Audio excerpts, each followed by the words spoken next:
Naka-online natin na nagbibigay ng kanilang abuloy, pakilagay lang po kung para saan yung inyong pinapadala. Yan. So ngayon po tayo po ay dadako sa ating teksto para sa umagang ito. Ang halaga ng pagkatakot sa Diyos na dapat natin taglayin. So, alam natin, kasi ang takot, halaga ng pagkatakot. Iba't ibang klase kasi o uri yung pagkatakot, di ba? Maging sa isang sambahayan, sa pamilya, merong mga anak na talagang takot sa kanilang mga magulang. Pero dalawang klase rin. Merong anak na natatakot sa magulang, sumusunod. Di ba? Pero meron naman takot sa magulang, ayaw naman sumunod, nagtatago. Kaya maging sa pananampalataya, pagdating sa Diyos, tayo bilang mga anak ng Diyos. Anak tayo ng Diyos. Ang ating Ama, ang Diyos, siya ang ating magulang. So, kinakailangan yung banal na takot ang siyang magkaroon tayo. Takot na sumusunod. Ngayon, titingnan natin, ang pinag-uusapan, takot. Pero sa banal na kasulatan, meron ba namang tao rin na walang pagkatakot sa Diyos? Tingnan natin sa banal na kasulatan. Kung meron bang walang pagkatakot, Roma 3:14-18, ang kanilang bibig ay puno ng panunumpa at ng kapaitan. Ang kanilang mga paa ay matulin sa pagbububo ng dugo, kagibaan at kahirapan ng nasa kanilang mga daan. At ang daan ng kapayapaan na hindi nila nakilala, walang pagkatakot sa Diyos sa harap ng kanilang mga mata. So meron palang taong walang pagkatakot sa Diyos. Sino daw yun?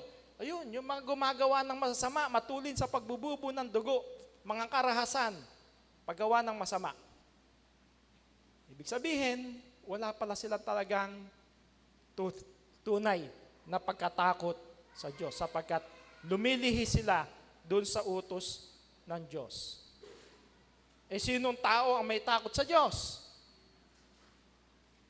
Ang sabi naman sa Kawikaan 8:13, ang pagkatakot sa Panginoon ay ipagtanim ang kasamaan, kapalaluan at kahambugan, at masamang lakad at ang masamang bibig ay aking ipinagtatanim. So kabaligtaran naman ito. Yung isa, yung walang pagkatakot, matulin daw sa pagbububo ng dugo, nandoon lagi ang mga kasamaan.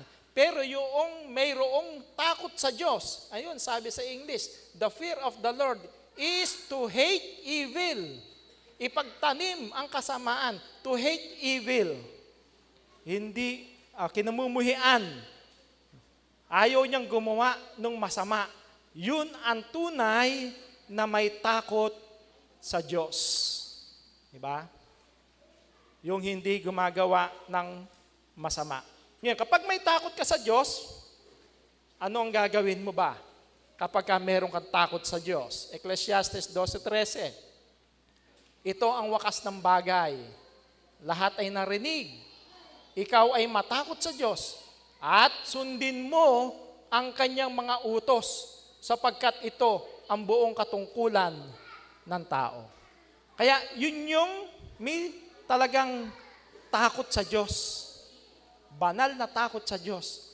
Yung sumusunod, sundin ang kanyang mga utos sapagkat yun ang ating buong katungkulan. No? Sundin. Kaya nga sabi ko kanina, ba't iba rin ang uri yung takot? May sumusunod, meron namang hindi sumusunod. Kung sino yung tunay na may takot sa Diyos, yung sumusunod doon sa utos ng Diyos. At kung anong pagkatakot, ang nakalulukod sa Diyos, Hebreo 12:28.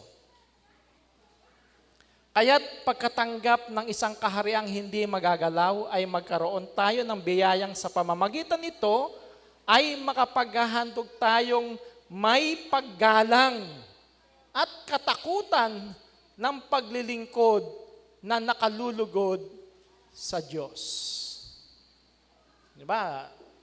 Lagi natin inuwi sa pamilya, sa isang sambahayan. May mga anak, may magulang. Pag ba meron takot ang anak sa kanyang magulang, siyempre, kailangan nyo, may kalakip na paggalang. Hindi mo sasabihin, may takot ang iyong anak sa iyo kung binabarumbado ka na. Wala yung paggalang.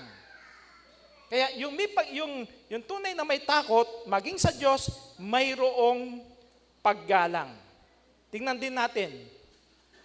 Kung inyo natatandaan, panahon ni Cain at ni Abel. Ano ang ginawa ni Cain sa kanyang kapatid? Pinatay. Dahil nainggit. Dahil sa masasamang lakad ni Cain, pinatay niya yung kanyang kapatid. At nang tanungin siya ng Diyos. Baga, sinusubukan siya ng Diyos malilihim pa sa Diyos yung ginawa niya? Hindi. Alam ng Diyos yung ginawa ni Cain kay Abel. Kaya nang tanungin niya, Cain, nasaan ang iyong kapatid na si Abel? Ano ang sagot ni Cain? Meron bang paggalang yung sagot ni Cain sa Diyos? Tingnan natin, sabi. Then the Lord said to Cain, "Where is Abel, your brother?" He said, "I do not know. I am my brother's keeper." Hindi ko kaalam. Ako ba tagapag-alaga, tagapagbantay ng aking kapatid? Di ba kung tutusin, pabarumbado na sagot? Malay ko dyan. Ako ba'y tagapagbantay ng kapatid ko? Di ba? Gayong sinusubukan siya ng Diyos kung ano isasagot niya. So yun yung sinasabi na merong pagkatakot, pero wala yung paggalang, wala yung pagsunod sa Diyos. Yun ang ayaw ng Diyos. Maging sa isang sambahayan, sa isang pamilya, ayaw ng magulang na siya ibabastusin ng kanyang mga anak. Ayaw ng magulang na hindi siya susundin ng kanyang mga anak. Di ba? So, lalo na ang Diyos. Ang Diyos, ang siya nagbigay ng buhay sa atin, dapat nating sundin. Sapagkat yun daw ang buong katungkulan ng bawat isa sa atin. At ano rin yung kalakip ng pagsunod sa utos ng Diyos. Unang 1:5-3. Sapagkat ito ang pag-ibig sa Diyos, na ating tuparin ang kanyang mga utos at ang kanyang mga utos ay hindi mabibigat. So may kasama ding pag-ibig doon sa pagsunod sa utos ng Diyos. Hindi pwedeng susunod ka, wala yung pag-ibig. Kaya ka sumusunod dahil nandun sa iyo yung pag-ibig sa Diyos. Diba? Kinakailangan yun. Magkakalakip yan, magkakasama yan. Hindi pwede kang sumunod na wala yung pag-ibig. Hindi pwede kang sumunod na masama ang loob mo. Baliwala pagsunod mo pagka masama ang loob mo. Diba? Lalo na sa Diyos. Basa ng Diyos yung ating isip, yung ating puso. Kaya kinakailangan magkaroon tayo ng pag-ibig. Tingnan din natin yung mga talinghaga. Kung inyo natatandaan. Yung talinghaga tungkol doon sa binigyan ng mga talento. Yung isa binigyan ng 5, yung isa 2, yung isa 1. Ginawa yung binigyan ng talento ng 5, saka 2, ginamit nila, ipinangalakal nila. No? Pero yung isa binigyan ng 1 talento, natakot. Kaya lang maling pagkatakot. Itinago. Kung yung salapi na yun, lagay na natin yung talento sa salapi. Binigyan ng 5 at 2, ipinangkalakal, tumubo, dumoble. Pero yung isa, nakakonti yung ibinigay na puhunan, natakot, baka raw malugi siya, itinago, ibinaon sa lupa. Hindi naman siya tumubo. Kaya nung dumating ang Panginoon, binalik lang din niya kung ano yung ibinigay sa kanya. Pero ano sabi? Banal na kasulatan. Yan. Ano sabi doon sa may binigyan ng 5 at 2? The faithful servants will enter into the joy of the Lord. No? Yung mabuting gawa, yung dalawang gumawa ng mabuti, nagtapat ka wika sa kakaunting bagay, pamamahalain kita sa maraming bagay, pumasok ka sa kagalakan ng iyong Panginoon. Ginawa niya yung kanyang tungkulin eh. Meron siyang banal na takot doon sa kanyang Panginoon, na alam niyang pagbalik nito, hihingin sa kanya pati yung tubo, yung kinita, kukunin sa kanya. Kaya, ginawa niya yung kanyang tungkulin. Pero itong isa, hindi. Anong mangyayari? And cast ye the unprofitable servant into outer darkness. There shall be weeping and gnashing of teeth. Tatapon sa kadiliman, nandyan na ang pagtangis, pagngangalit ng mga ngipin. So, tinutulad natin, kumbaga sa iglesia, ganun din. Tayong lahat pinagkalooban ng iba't ibang mga talento. Kung nasa atin yung takot sa Diyos, gagamitin natin yung bawat talentong ipinagkaloob sa bawat isa atin. Kung sa kayamanan, binigyan ka ng kabuhayan, gamitin mo. Ang sabi sa Matandang Tipan, parangalin mo ang Panginoon ng bagay na iyong tinatangkilik. Binigyan ka ng kakayahan, ng karunungan para magturo ka, ginagawa ng ating mga Sunday school teacher. Kung ano-ano yung mga iba't ibang mga kakayahan na mayroon ka na ipinagkaloob sa iyo, gamitin natin sa loob ng iglesia.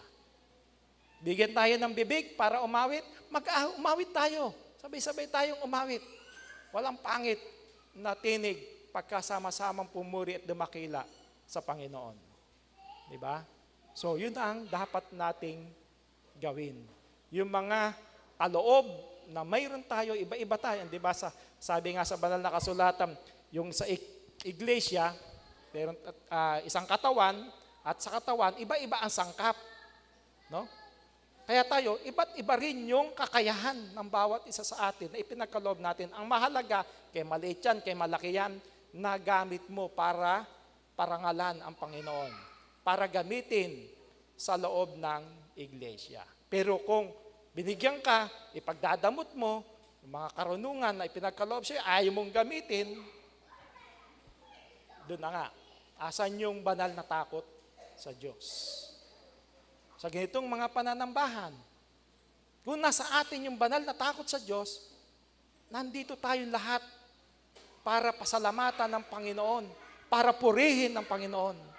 Di ba? Pero kung pababayaan mo yung, lagi mo yung iyong tungkulin, nasan yung banal na takot sa Diyos? Di ba?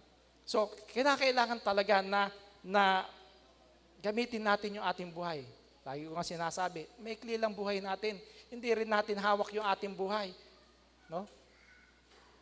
Malakas tayo ngayon, bukas di natin alam ano ang kalalabasan ng araw ng bukas. Kung tayo'y buhay pa. Kaya samantalahin na natin habang tayo'y buhay. Habang tayo'y may lakas. Gamitin na natin para paglingkuran ang Panginoon upang hindi mahuli ang lahat. Baka huli na ang lahat sa nais mong dumalo. Saka mo gustong gawin ang iyong tungkulin, huli na ang lahat. Sana hindi. Sana hanggang may panahon, magawa pa natin yung ating tungkulin sa Diyos. Taglay natin ang mga pangakong itong, ngunit sa kabila ng lahat, dahil tayo nasa katawang may kahinaan, nagkakasala pa rin tayo, kaya ano ang dapat nating gawin? Ang sabi ni Apostol Pablo sa 2 Korintos 7:1, yaman taglay natin ang mga pangakong ito, mga minamahal, ay magsipaglinis tayo sa lahat ng karumihan ng laman at ng Espiritu, napakasakdalin ang kabanalan sa takot sa Diyos. Magsipaglinis tayo sa lahat ng karumihan ng laman at ng espiritu. Di ba? Tayo bilang tao, nasa laman, may mga kani-kanyang kahinaan ang bawat isa sa atin. Walang taong perfecto. Walang taong hindi nagkasala. Lahat tayo nagkakasala. At dun sa ating mga pagkakasala, sa mga karumihan, ang sabi, magsipaglinis tayo. Ano-ano ba yung mga karumihan ng laman? Di ba? Ang sabi doon sa Galatia 5:22. Ayun o. Fruits of being led by the flesh. Sexual immorality, impurity, sensuality, idolatry, sorcery, etc. Marami. No? Mga masasamang bagay, mga gawa ng laman. Pakikiapid, karumihan, kahalayan, no? Paglalasing, at iba't iba pang mga bagay na masama. Doon natin lilinisin yung ating sarili. Iaalis doon sa mga bagay na masasama, sa mga gawa ng laman. Iiwasan natin gawin yung mga bagay na yon para tayo ay maging malinis sa harapan ng Diyos. Magsipaglinis daw tayo ng ating mga laman at ng Espiritu. Diba? Kung tayo nakapagpapabaya sa ating tungkulin, bilang tungkulin sa Diyos, pang-espiritual, magbago na tayo. Ngayon na ang araw ng pagbabago. Diba sabi sa banal na kasulatan? Ngayon ang panahong ukol, ngayon ang araw ng kaligtasan. Bakit sinabi ni Apostol Pablo yon? Ngayong habang tayo'y may buhay, sapagkat bukas, kung tayo'y patay na, paano pa tayo maliligtas kung pinabayaan natin yung ating tungkulin sa Diyos? Kung tayo'y naging marumi sa harapan ng Diyos. Kaya nga sabi ni Apostol Pablo, magsipaglinis kayo ng inyong mga laman at ng Espiritu. Ano ang bunga ng Espiritu? Love, joy, peace, patience, kindness, goodness, faithfulness, gentleness, self-control. Diba? Pag-ibig. Lahat ng mga mabubuting bagay na naayon sa kalooban ng Diyos ang siyang hinahanap ng Diyos sa bawat isa sa atin. Yun yung bunga ng Espiritu. Mga kabutihan, pagpipigil sa ating sarili. Nakita sa atin yun. Gaya ng Bible study, tukso. No? Kung wala sa iyo yung pagpipigil, na isa dun sa bunga ng Espiritu, paano mo lalabanan ng tukso? Di ba? Lalo ngayon, halimbawa sa kalalakihan, di ba? Palay na eka ang lumalapit Hindi mo patutukain. Dapat, ang isipin muna natin, lingkod tayo ng Diyos. Hindi tayo dapat madaig ng tukso. Ano raw yung kailangan gawin? Manalangin ka sa Diyos. Kung meron mang masamang pag-iisip, hindi na ipanganak. Hindi mo na gawin yung mga bagay na yun. Doon pa lang sa isip, maputol na. Para maging malinis tayo sa harapan ng Diyos. At ano nga ba yung halaga ng pagkatakot sa Diyos? Pagkat yung ipaksa natin title, ang halaga ng pagkatakot sa Diyos. Ano nga ba yung halaga ng pagkatakot sa Diyos? Sa awit 25:12, anong tao siya na natatakot sa Panginoon? Siya ang tuturuan niya ng daan na kanyang pipiliin. No? Pagka ang tao ay meron takot sa Diyos, ituturo sa kanya yung daan na kanyang pipiliin. Tayo noong panahon na hindi pa tinatawag sa iglesia, alam natin, kahentilan, diyan tayo nabibilang. Ang bayan ng Diyos ang Israel. Ang Israel ang may Diyos, may tipan, may pangako. Tayong kahentilan, wala. Walang pangako sa Diyos. Pero dahil nasumpungan sa atin yung takot, tinawag tayo sa kanyang iglesia. Sino ang bibigay nating halimbawa dyan? Si Cornelio. Yun yung nakikilala sa Cornelio. No? His belief changed the world. Si Cornelio, Roman centurion. Tatandaan ninyo si Cornelio, siya yung isang pinuno ng isang pulutong Italyano na tinatawag. Isa siyang hentil, no? Roman soldier. So, ibig sabihin, hindi siya bayan ng Diyos, hindi siya isang Israelita. Pero nakita ng Diyos sa kanya, yung takot, banal na takot, at ang kanyang buong sambahayan, inakay niya na magkaroon ng banal na takot sa Diyos. Diyos ng Israel ang kanyang kinikilala. Nandun yung naging matulungin siya, mapagbigay, mapaglimos. Kaya anong ginawa ng Diyos? Tinawag siya. Di ba? Tinawag siya ng Diyos. Kaya yun yung sinasabi dito sa binasa natin, anong tao siya na natatakot sa Panginoon? Siya ang tuturuan niya ng daan na kanyang pipiliin. Tinuruan ng Diyos si Cornelio kung ano yung daan na dapat niyang lakaran. So makikita natin sa puntong ito na kinakailangan dito yung pananampalataya. At ipinakita na maging sa panahon nung siya itawagin, no? Tinawag siya ng Diyos, nagpasugo, may isang apostol, ipiniliwanag sa kanya kung ano ang nararapat niyang gawin. Siya'y nanampalataya, siya ay nagbautismo sa iglesia para magkaroon ng kabuluhan yung kanyang takot sa Panginoon. Sapagkat kahit nung siya'y gumagawa ng mabuti, meron siyang takot sa Diyos, wala pa rin silbi yun wala pang halaga yun. Liban na lang nung siya ay tawagin na, nagpasugo na ang Diyos ng kanyang lingkod para ipakilala, ipangaral sa kanya yung salita ng Diyos at kanya naman tinanggap.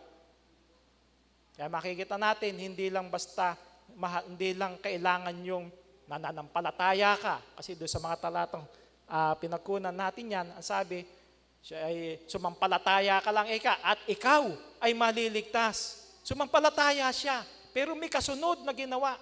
Binotismuhan siya at ang buo niyang sambahayan.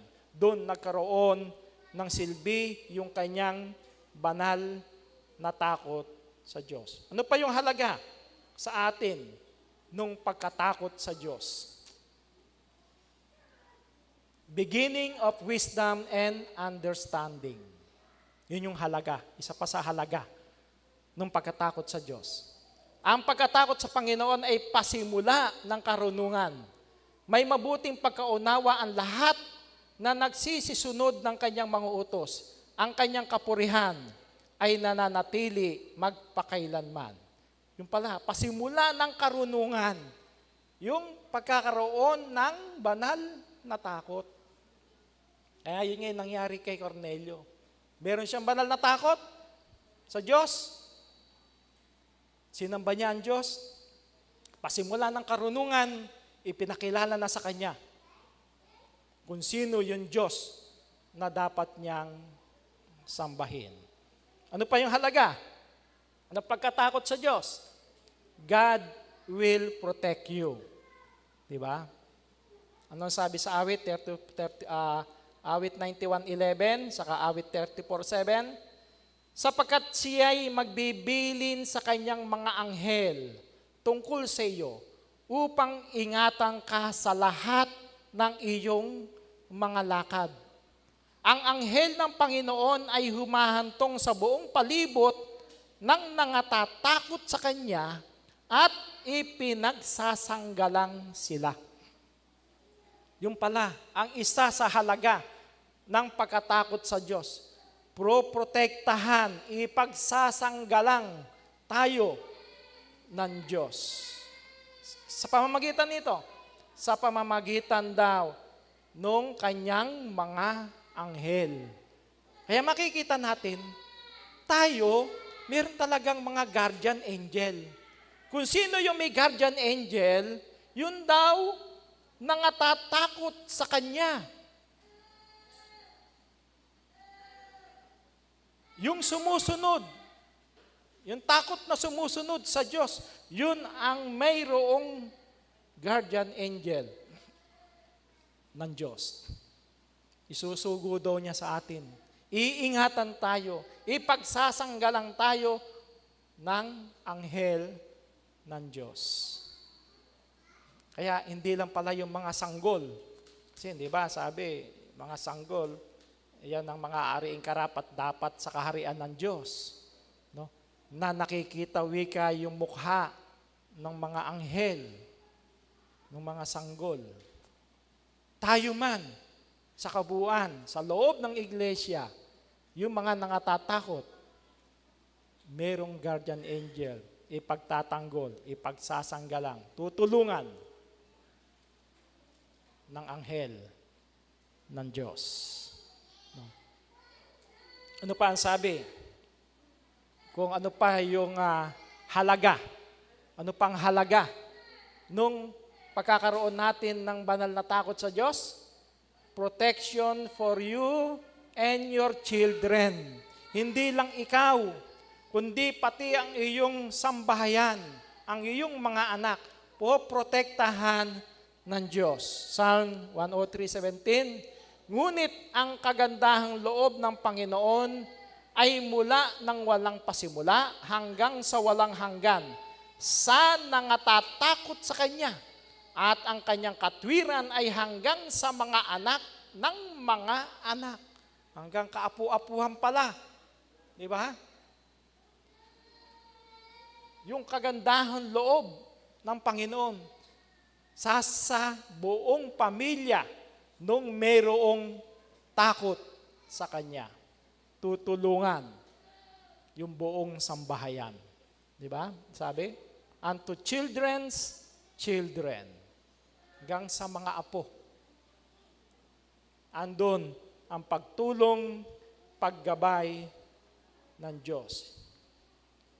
Kaya hindi lang tayo individual, kundi buong sambahayan mo na may takot sa Diyos. Ano pa ang sabi? Sa Genesis 20, talatang 6, yun nga yung unique weapon against sin. At sinabi sa kanya ng Diyos sa panaginip, oo, talastas ko, nasa katapatang loob ng iyong puso ay ginawa mo ito.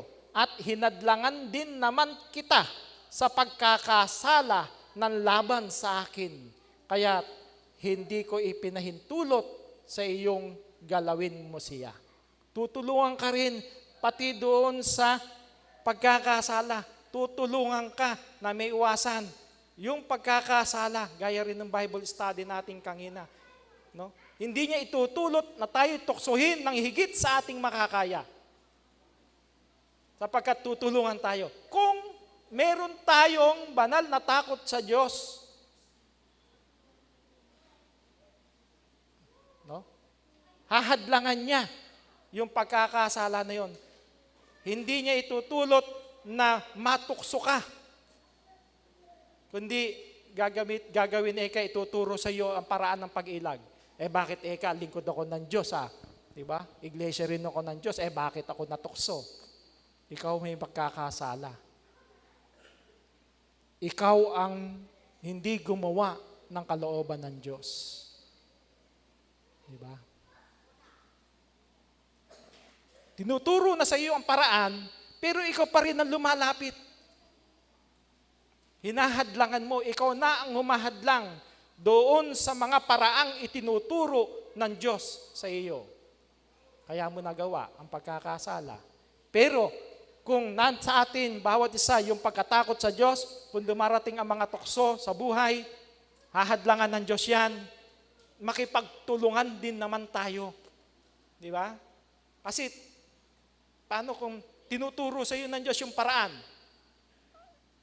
Sabi nga ni Apostol Pablo, hinahampas ko yung aking sarili, sinusupil ko. Ayaw mo naman supilin yung sarili mo.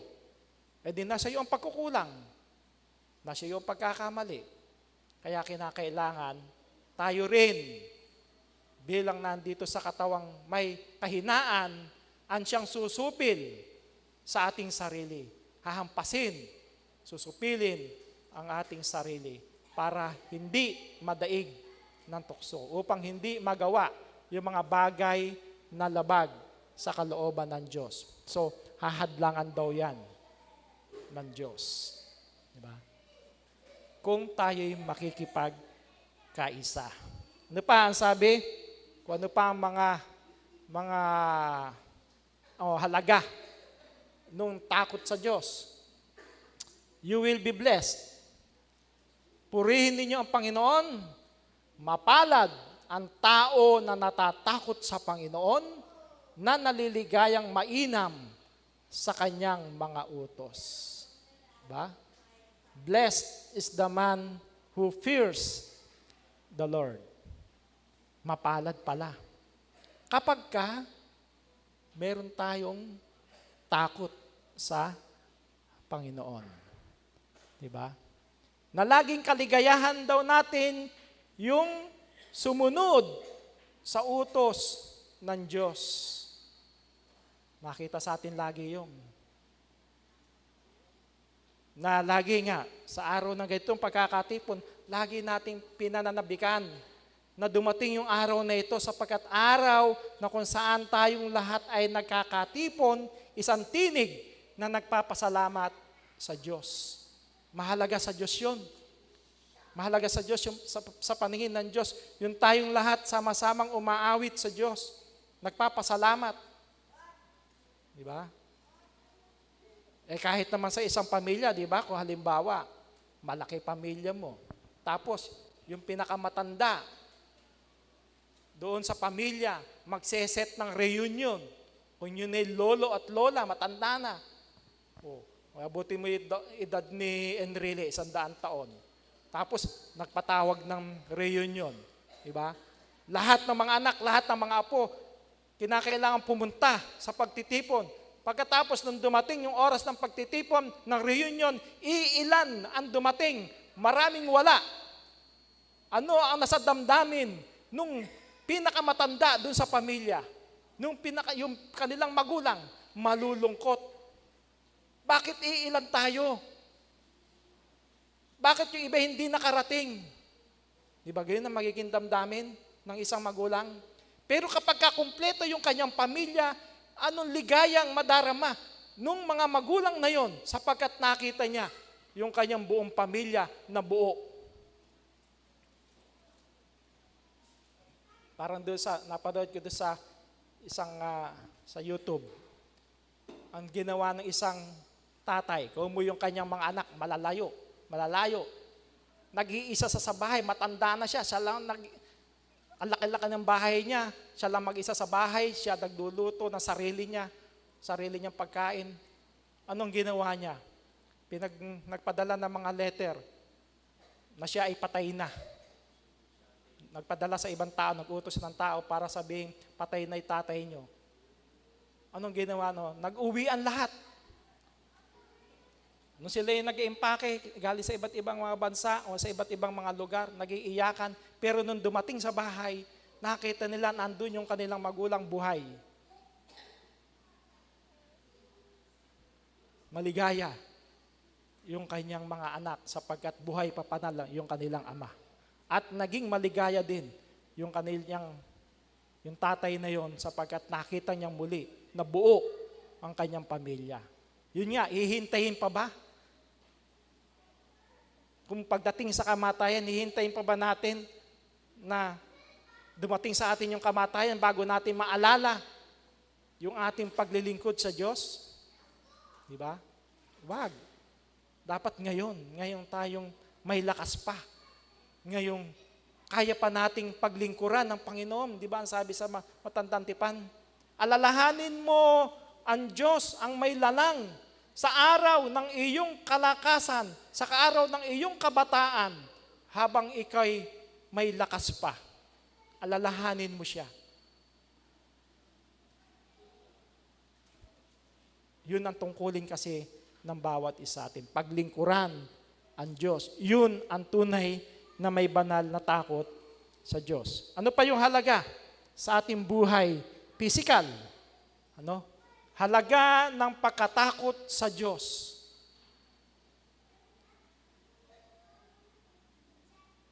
live longer. Di ba? Ang pagkatakot sa Panginoon ay nagpapalaon ng mga kaarawan. Ngunit ang mga taon ng masama ay mangangaunti. So hindi lang pala yung sinasabi ni Apostol Pablo na maging sa matandang tipan na ibigin mo yung sundin mo, yung obey your parents in the Lord, for this is right. Sapagkat nagpapalaon din yun ng buhay ng mga anak. Gayon din, yung pagkatakot sa Panginoon, nagpapahaba ng buhay sa lingkod ng Diyos. Isa rin pala yun sa halaga na meron tayong takot sa Panginoon. Nagpapalaon, nagpapalawig, nagpapahaba ng buhay ng bawat isa sa atin. Tingnan din natin yung mga may banal na takot sa Diyos, kung ano ang naging halaga nito sa kanila. Sa Hebreo 11:7, sa pananampalataya, si Noe ng paunawaan ng Diyos tungkol sa mga bagay na hindi pa nakikita, dala ng banal na takot, ay naghanda ng 100 sa ikaliligtas ng kanyang sambahayan. Nasa pamamagitan nito ay hinatulan niya ang sanlibutan at naging tagapagmana ng katwiran na ayon sa pananampalataya. Nakita natin pananampalataya ni Noe. Ilan sila naligtas? 8. Ilang milyon ang tao sa buong daigdig nung panahon na yon?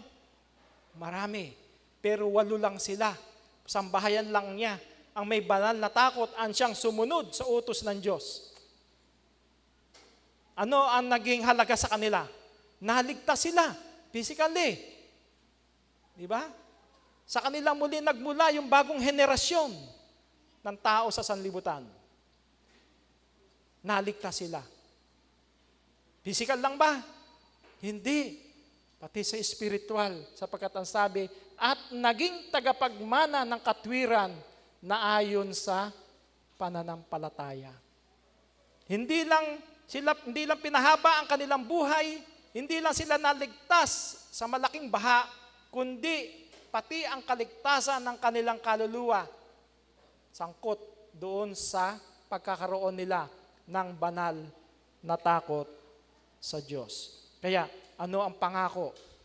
Naging sa atin. Kung nangyari noon, sa panahon ni Noe at ng mga unang lingkod ng Diyos, nagkaroon ng banal na takot, tinulungan ng Panginoon, hindi pinabayaan, at nang dumating ang kamatayan, di ba, sabi nga ni Apostol Pablo, kakamtan niya yung tunay na buhay.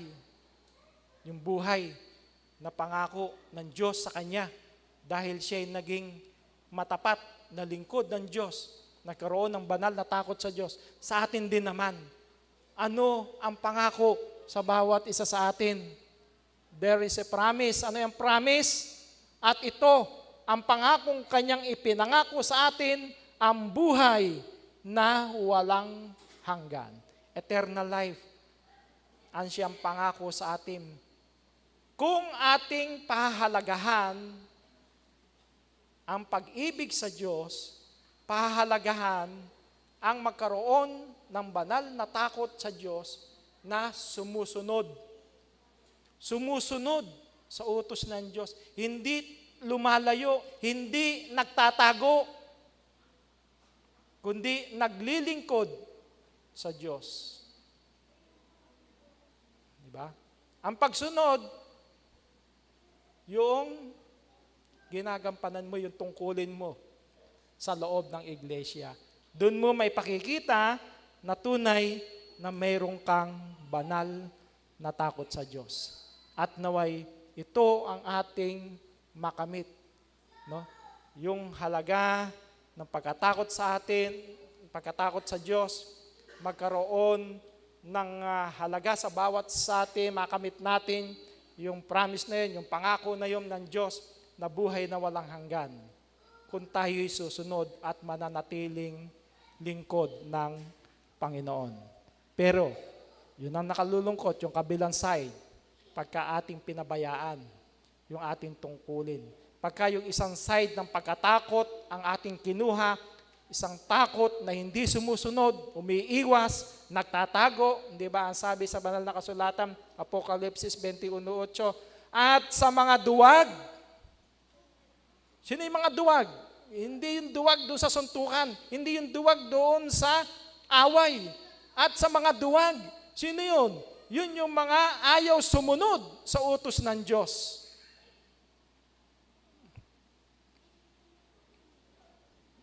Hindi rin ka magiging karapat-dapat sa kaharian ng Diyos. Isa lang yun. Kaya kinakailangan maging matapang tayo sa pagsunod sa utos ng Diyos. Yung mga bagay na pinaiiwas, ayaw ipagawa sa bawat sa atin, huwag natin gawin. Kaya nga sabi yung pagkatakot sa Diyos, to hate evil. Diba? Kinamumuhian mo, ayaw mong gumawa ng masama. Yun ang tunay na may pagkatakot sa Diyos at sumusunod sa kanyang mga utos. Tiyak yun, pag yun ang ating nagawa, andun, yung pangako na yun, makakamit natin yung buhay na walang hanggan. Isang magandang umaga po sa ating lahat.